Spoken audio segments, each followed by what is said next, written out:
fondée, les sacrifices qui ont été consentis et le courage qui fut nécessaire à la réalisation de notre idéal commun. C'est une belle journée pour les Américains de se rappeler que peu importe les richesses matérielles que nous avons amassées, soit individuellement, soit en tant que nation, notre bien le plus précieux est notre liberté et notre démocratie. Car c'est le 4 juillet, car ce que le 4 juillet représente véritablement est le début d'une grande expérience, un système de gouvernement fondé sur les principes énoncés dans la Déclaration d'indépendance, la conviction que tous les hommes naissent égaux, que tous les hommes ont certains droits et que le but du gouvernement est de garantir et protéger ces droits. Comme beaucoup d'Américains, j'aime l'histoire de la lutte de mon pays pour l'indépendance. Je l'aime parce que c'est l'histoire d'une lutte pour les principes, une histoire qui met en exergue la façon dont un petit groupe de personnes déterminées, qui étaient confrontées à des épreuves pratiquement insurmontables, ont risqué leur vie, leur fortune et leur honneur pour des valeurs pour lesquelles ils croyaient qu'il valait la peine de lutter. C'est l'histoire d'un sacrifice qui donne à réfléchir à toutes les générations successives quant à décider quels sacrifices ils étaient prêts à consentir pour préserver et défendre nos principes fondamentaux. C'est d'ailleurs en référence à cela que le président Obama, dans son allocution du 4 juillet de l'année dernière, disait, et je cite, « Notre identité nationale est basée sur des principes que nous passons notre vie et la vie de notre nation à poursuivre. Nous n'avons jamais appliqué pleinement ces grands idéaux. Nous avons souvent été largement en deçà de ces nobles idéaux, mais nous nous consacrons à les poursuivre. » Au moment où les Américains s'apprêtent à célébrer cet anniversaire de l'indépendance, notre nation fait face à de nombreux défis. La marée noire dans la Golfe du Mexique et une guerre terrible en Afghanistan. Des obstacles majeurs doivent être encore surmontés avant que notre économie ne se redresse complètement.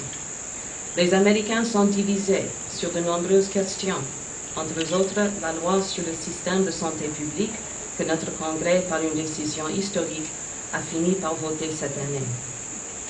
Peu importe la profondeur de nos divergences, je crois que la plupart des Américains conviennent que les choses qui nous unissent s'avèrent en définitive beaucoup plus importantes que les choses qui nous divisent, et que les défis auxquels nous faisons face font partie intégrante du voyage vers une démocratie plus parfaite. Tout comme les États-Unis, la Côte d'Ivoire fait face à d'importants défis. Et comme je l'ai dit à cette tribune les années précédentes, nous reconnaissons que chaque pays doit tracer ses propres sillons et aller à son propre rythme. J'espère toutefois que les dirigeants de la Côte d'Ivoire adopteront un rythme un peu plus accéléré pour la prochaine étape de son voyage vers la paix. La souffrance de ce merveilleux pays a assez duré, et son peuple désire ardemment tourner la page pour aborder un nouveau chapitre de son histoire. Si nous semblons impatients pour la tenue des élections, c'est parce que nous savons que le peuple ivoirien aspire ardemment à un retour rapide à la normalité et une amélioration de leurs conditions de vie qui seraient effectives avec les élections.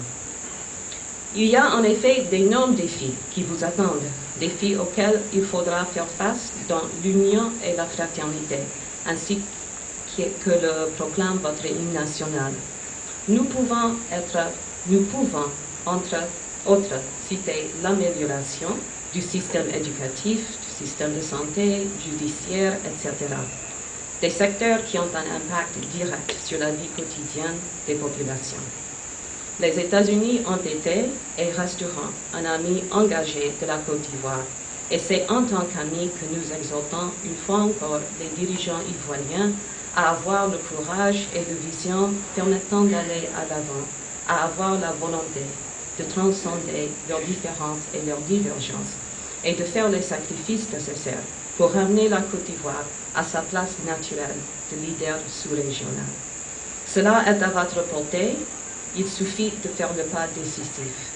Nous avons hâte de vous accompagner dans la célébration de votre succès, tout comme vous êtes ici ce soir pour nous aider à célébrer le nôtre.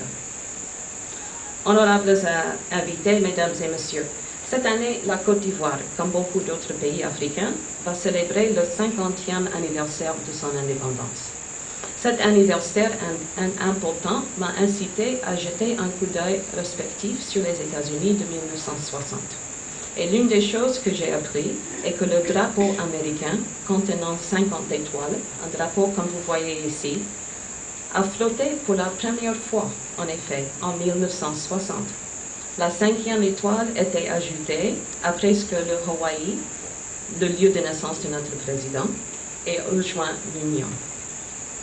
En 1960, Dwight D. Eisenhower était président des États-Unis lorsque la Côte d'Ivoire devint indépendante. John F. Kennedy et Richard Nixon étaient en plein milieu d'une course acharnée à la présidence.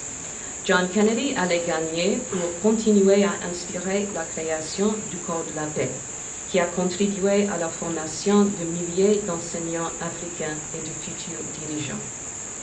Ayant jadis été une colonie nous-mêmes, les Américains ont célébré la fin du colonialisme et attendaient avec intérêt et empressement d'aider les nouveaux pays à se développer et à prospérer. Les Américains noirs, et je dis ça parce qu'à ce moment-là, on ne parlait pas de African Americans, c'était des Américains noirs, du moins ceux qui avaient une conscience politique, ont vu la promesse d'un monde dans lequel les Africains seraient enfin considérés comme égaux aux Blancs. C'était une ère de grande attente, un temps chargé d'espoir et d'excitation. Pour les Africains, assurément, mais pour beaucoup d'Américains aussi. Le monde a énormément changé depuis lors. L'Afrique aussi a énormément changé depuis lors. Je laisserai le soin aux historiens et intellectuels de débattre pour savoir si les choses ont changé pour le mieux. Ce dont je suis certaine est que l'espoir qui a été suscité en 1960 n'a pas encore été comblé dans de nombreux pays à travers le continent, mais pourra encore l'être, et j'espère ardemment qu'il le sera. La Côte d'Ivoire a encore le potentiel d'être un exemple pour les autres, un modèle de l'espérance promis à l'humanité, comme le dit si joliment votre hymne national. Et je saisis donc cette occasion pour demander à chacun de vous de faire votre part, afin que ce pays si accueillant brille de nouveau. Permettez-moi, s'il vous plaît, mesdames et messieurs, de prononcer juste quelques mots en anglais pour mes compatriotes. Ladies and gentlemen, my fellow Americans, before completing my remarks this evening, I would like to address just a few words to the American citizens who are here in English. First, let me say thank you very much for coming. I appreciate your presence, and I appreciate you being with my husband and I to celebrate the 4th of July. This is the first time Jim has been able to be with me, and I'm delighted that he's here.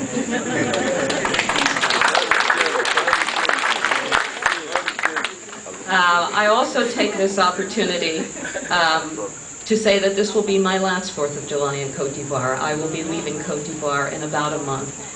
But it has been a wonderful experience for me getting to know our American citizens, at least some of them. It's been a wonderful experience for me living in Côte d'Ivoire and getting to know this country better. As I prepare to leave, I do so with great hope and with great optimism. And I simply want to take this opportunity to say thank you to all of you and to wish you the best. Mesdames et messieurs, je ne saurais terminer mon intervention sans faire remarquer que mon mandat en tant qu'ambassadeur des États-Unis en Côte d'Ivoire arrive à son terme. Dans un mois exactement, je quitterai ce beau pays. Permettez-moi donc de vous souhaiter bonne fête et vous adresser mes vœux les meilleurs pour 50 années encore d'unité et de prospérité. Ma mission en Côte d'Ivoire a été une expérience merveilleuse et je garderai de nombreux et agréables souvenirs du peuple ivoirien. Que Dieu bénisse la Côte d'Ivoire et que Dieu bénisse les États-Unis. Je vous remercie.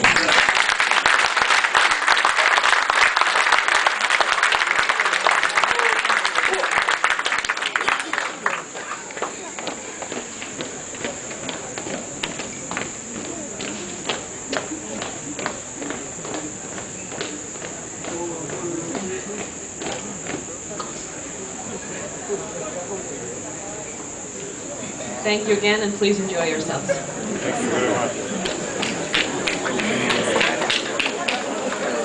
Oula, on s'enfonce.